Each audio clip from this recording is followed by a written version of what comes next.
इस वीडियो में हम बात करेंगे निगोस IGC1 एलिमेंट 2 के बारे में। तो इसका जो टाइटल है how health and safety management system works and what they look like. तो जो निगोस का IGC1 एलिमेंट 2 है वह सेफ्टी मैनेजमेंट के बारे में बात करता है, हेल्थ एंड सेफ्टी मैनेजमेंट के बारे में। तो सबसे पहले हम जान लेते हैं कि मैनेजमेंट क्या होता है। हेल्थ और सेफ्टी आप तो जानते ही हैं, सेफ्टी में सुरक्षा, हेल्थ में आपका स्वास्थ्य। तो हेल्थ और सेफ्टी मैनेजमेंट क्या है, इसको मैनेजमेंट कैसे किया जाता है, तो इसको इस वीडियो में बात करेंगे। लेकिन सबसे पहले जो चीजें हैं मैनेजमेंट, तो मैनेजमेंट को बात करते हैं। मैनेजमेंट क्या होता है? मैनेजमेंट का मतलब होता है getting things done with effort of other people with efficiency and effectively. यानी किसी भी चीज को किसी दूसरे पीपुल के एफर्ट के माध्यम से और उसको सही तरीके से संपन्न करना या करवा लेना ही मैनेजमेंट कहलाता है। मैनेजमेंट के 4 स्तंभ होते हैं, हालांकि इस निगोस में नहीं है, लेकिन मैं प्रिंसिपल ऑफ मैनेजमेंट आपको बता रहा हूं। तो मैनेजमेंट के 4 चीजें होते हैं जिसको हम बोलते हैं शॉर्ट फॉर्म में POLC: planning, organizing, leading and controlling. तो जो पूरा का पूरा मैनेजमेंट है, कोई भी मैनेजमेंट हो, वो 4 चीजों पे ही खड़ा हुआ है: planning, organizing, leading and controlling. इस चीज को हम अलग से बात करेंगे जब मैं ह्यूमन रिसोर्स मैनेजमेंट की वीडियो बनाऊंगा, उसमें मैं इसको डिस्कस करूंगा। लेकिन हम बात करेंगे सेफ्टी मैनेजमेंट के बारे में। तो सेफ्टी मैनेजमेंट भी 4 चीजों पे बात करता है। वो होता है PDCA। PDCA: plan, do, check, act. Plan, do, check, act, इस चीज को भी बारे में हम बात करेंगे। प्लान मतलब होता है इस चीज को प्लानिंग करना, उसका हमें प्लानिंग में ये आ जाएगा कि हमें क्या चीज हमारा एम है और ऑब्जेक्टिव है, हम क्या चाहते हैं, उसके लिए हमारा एक स्टेप उठाना, ऑर्गेनाइज करना, उसके लिए इम्प्लीमेंट करना। और कंट्रोल मतलब चीज को देखते रहना, उसको चेक करते रहना। और एक्टिव मतलब होता है, एक्ट मतलब कि जो कुछ भी हमने फाइंड किया सेफ्टी के बारे में, नॉन कंप्लायंस या चीजें जो हो रही हैं वो बार बार, उसके लिए हमारा एक्टिव एक्शन क्या है, एक्टिव एक्शन फॉर इम्प्रूवमेंट। तो जो फर्स्ट चीज है इसमें है occupational health and safety management system के बारे में। पहला है introduction to occupational health and safety management system. तो सिस्टम में हमें 2 चीजें पढ़ना है: ILO OSH 2001 and ISO 45001 HSE management standard. तो हम सबसे पहले जान लेंगे कि ILO क्या होता है। ILO का मतलब होता है इंटरनेशनल लेबर ऑर्गेनाइजेशन। जो इंटरनेशनल लेबर ऑर्गेनाइजेशन है, इसकी स्थापना 1919 में हुई थी। अब ये भी क्वेश्चन है कि स्थापना 1919 में क्यों की गई थी, अब क्यों हुई थी? इसका रीजन ये है कि देखा गया कि पूरे वर्ल्ड में जो लेबर की कंडीशन है वो सही नहीं है। लोग उनसे काम कराते हैं, उनकी सेफ्टी के बारे में कोई ध्यान नहीं देता, उनकी सैलरी के बारे में कोई ध्यान देता, उनको चोट लग गया उनके हेल्थ के बारे में कोई ध्यान नहीं देता, उनकी रिटायरमेंट के बारे में ध्यान देता, उनकी भी। उसके बाद चाइल्ड लेबर है, उनकी कंडीशन, उनकी बारे में कोई ध्यान नहीं देता है। तो इसी चीज को सुधारने के लिए, इस चीज पे कंट्रोल करने के लिए यूनाइटेड नेशन ने 1919 में ILO की स्थापना की। और ILO जो होता है वो किसी चीज पे अपनी कन्वेंशन और रिकमेंडेशन देता है। तो उस समय से इसमें 3 पक्ष होते हैं: गवर्नमेंट, एम्प्लॉयर और एम्प्लॉय यूनियन। 3 मिलकर इस चीज को ILO को चलाते हैं। इसकी मीटिंग भी होती है साल में एक बार। तो इसको हम डिटेल से अभी नहीं जानेंगे, लेकिन हम जो चैप्टर में है उतना ही हम कवर करेंगे। तो बाद में 2001 में ये ILO ने occupational health and safety OSH के बारे में रिकमेंडेशन और कन्वेंशन दिया, जिसे हम बोलते हैं C155, C155 एंड R164। तो इस कन्वेंशन में और रिकमेंडेशन में उन्होंने सेफ्टी, हेल्थ, वेलफेयर के बारे में बात किया, जिसे हर एक सरकार ऑर्गेनाइजेशन अपने यहाँ इसके हिसाब से कानून बनाए और इसको इम्प्लीमेंट करे, ताकि जो वहाँ की लेबर हो, जो माइनिंग में काम करते हैं या एग्रीकल्चर में काम करते हैं या कंस्ट्रक्शन में काम करते हैं, उनकी हेल्थ सेफ्टी को ध्यान रखा जाए।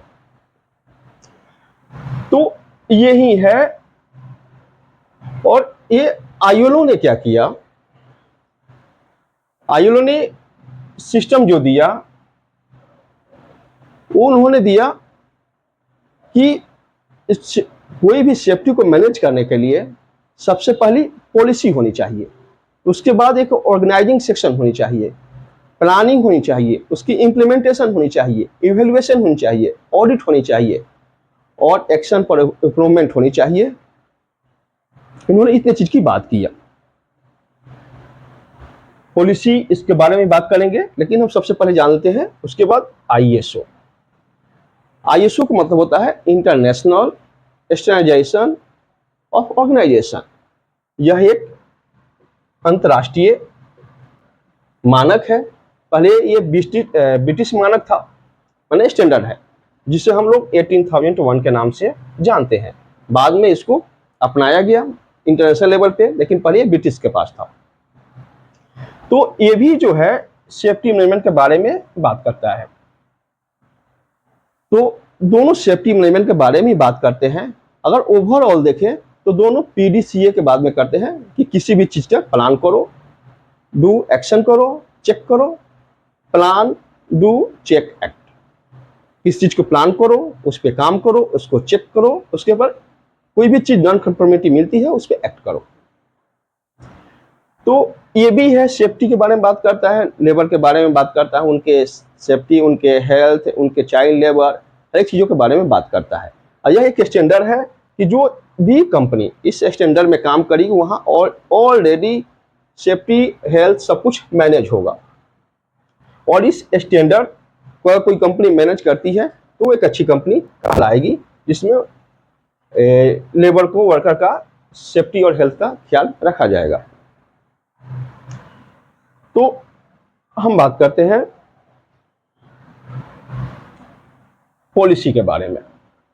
तो जो पॉलिसी होता है, तो जो ILO है वो मैनेजमेंट सिस्टम के बारे में, सेफ्टी के बारे में बोलता है कि सबसे पहली कोई भी चीज को सेफ्टी मैनेज करने के लिए उसकी एक पॉलिसी होनी चाहिए, उसके ऑर्गेनाइजिंग एक सेक्शन होनी चाहिए, प्लानिंग होनी चाहिए।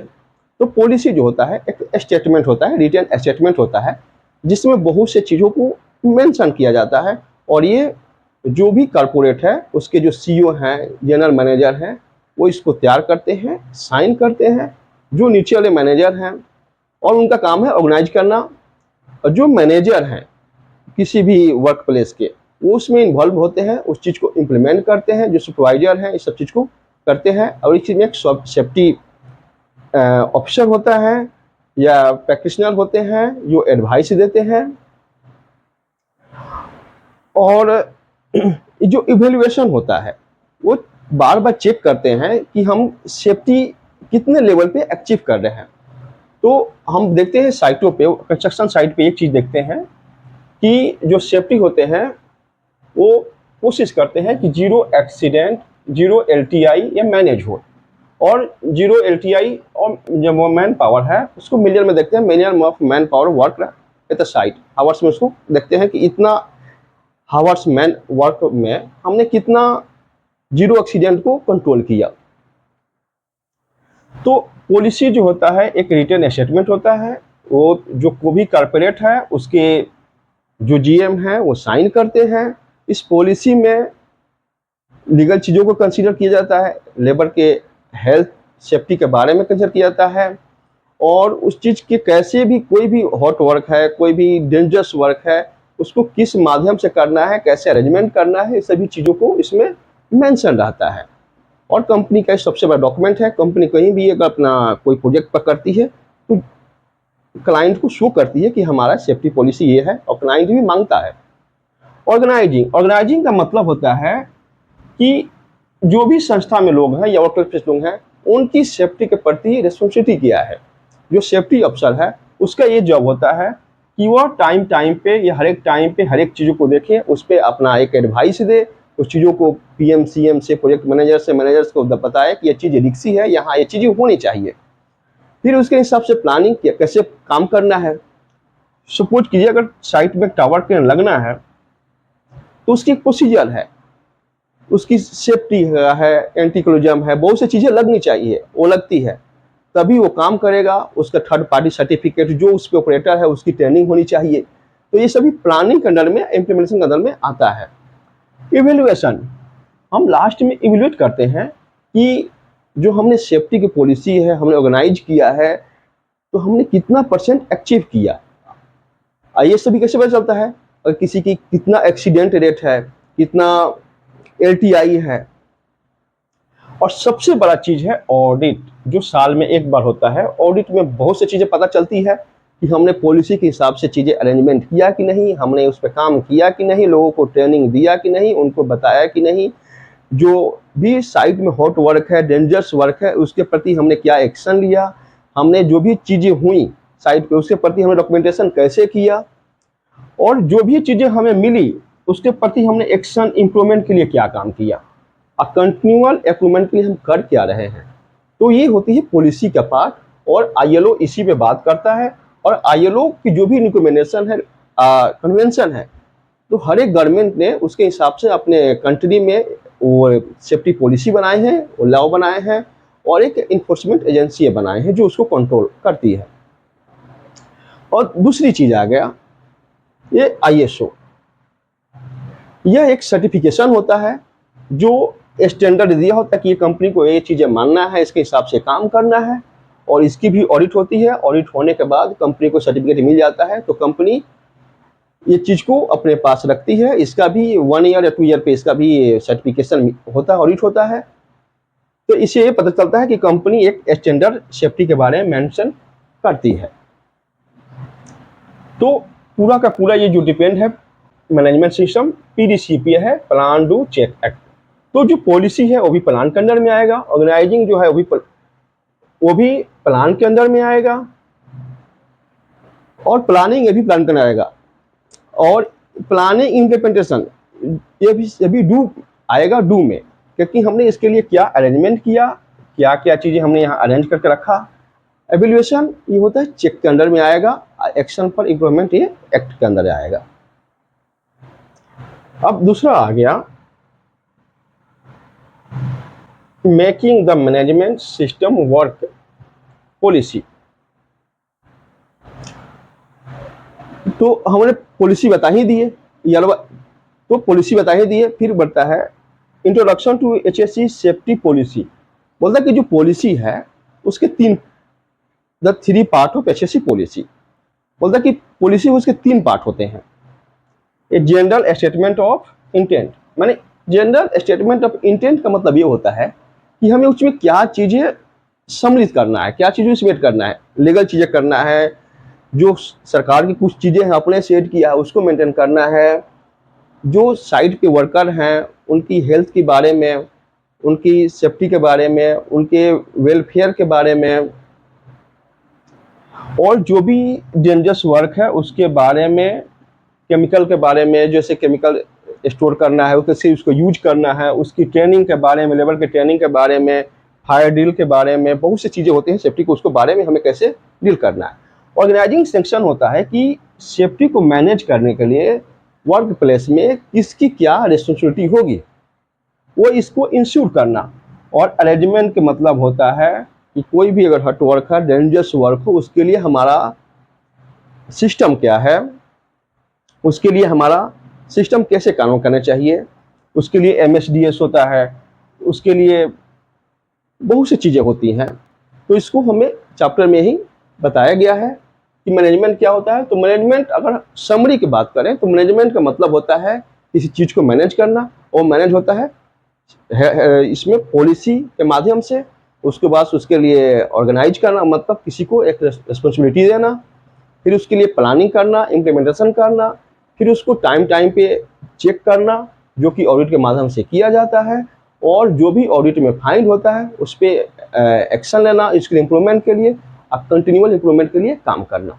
तो यही है निबोस आईएससी एलिमेंट 2 पे। एलिमेंट 2 कंप्लीटली बात करता है मैनेजमेंट के सिस्टम से। अब मैनेजमेंट सिस्टम यही है पीडीसीए, प्लान डू चेक एक्ट, और जो मैनेजमेंट है वो पॉलिसी पे बात करती है, जो सिस्टम है policy, organizing, planning and implementing, evaluation, audit, action for improvement and continual improvement. तो यही आज का चैप्टर है। Thank you.